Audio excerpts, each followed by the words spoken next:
Conference میں ملک کے بگڑتے ہوئے حالات پر گہرا اظہار تشویش کیا گیا اور 2 روزہ بحث کے بعد وطن عزیز کو بحران سے نکالنے کے لیے تجاویز پیش کی گئی۔ ایک نقطے پر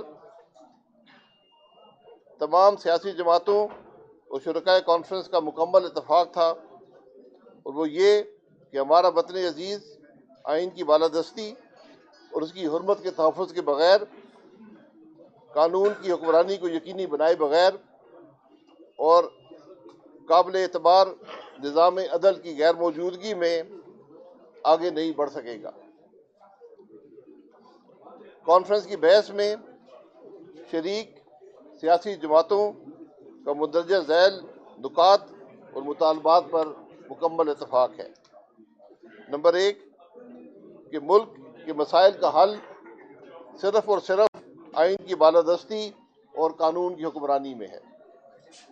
نمبر 2 کہ 8 فروری 2024 کے دھاندلی شدہ انتخابات کے نتائج ملک کی موجودہ سیاسی، معاشی اور سماجی بحران کا ذمہ دار ہے۔ نمبر 3 کہ موجودہ پارلیمنٹ کے وجود کی کوئی اخلاقی، سیاسی اور قانونی حیثیت نہیں ہے۔ نمبر 4 کہ ہم آئین کی روح سے متصادم تمام ترامیم کو ختم کرنے کا مطالبہ کرتے ہیں۔ نمبر 5 کہ آئینی انسانی حقوق کی بے دریغ پامالی ملک میں قانون کی حکمرانی کی مکمل نفی ہے اور اس غیر نمائندہ حکومت کی فسادیت کی واضح دلیل ہے۔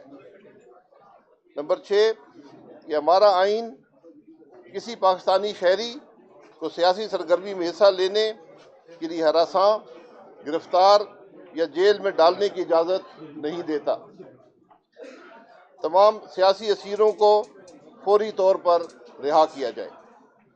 نمبر 7 کہ ہم عوام اور میڈیا کی زبان بندی کرنے کے لیے کی گئی پیکا ترامیم کو ختم کرنے کا مطالبہ کرتے ہیں۔ نمبر 8 کہ بلوچستان، خیبر پختونخوا، پنجاب اور سندھ میں لوگوں کی شکایات اور شکووں، خاص طور پر پانی کے مسائل کی تقسیم 1991 کے واٹر ایکارڈ کے مطابق، ان معاملات پر فوری توجہ کی ضرورت ہے اور ان کو حل کیے بغیر ملک میں امن و امان کی روز بروز بگڑتی ہوئی صورتحال کو سنبھالا نہیں دیا جا سکتا۔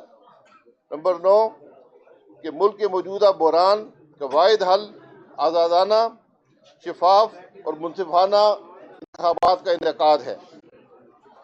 آج ملک کے بگڑتے ہوئے حالات کا تقاضا ہے کہ ملک کی قومی قیادت اپنے حالات اور معاملات کو پس پش ڈال کر ایک قومی ڈائیلاگ کے ذریعے پاکستان کو مستحکم کرنے اور ترقی کی راہ پر ڈالنے کے لیے ایک متفقہ حکمت عملی تیار کرے اور اس پر عمل درآمد کو یقینی بنائے۔ پاکستان کی حزب اختلاف جماعتیں اسلامیہ کے مندرجات کو عملی جامہ پہنانے کے لیے اجتماعی عملی جدوجہد کو جاری رکھنے کی عہد کرتی ہیں۔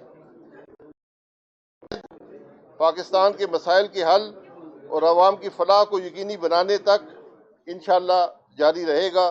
اللہ تعالیٰ پاکستان کا حامی و ناصر۔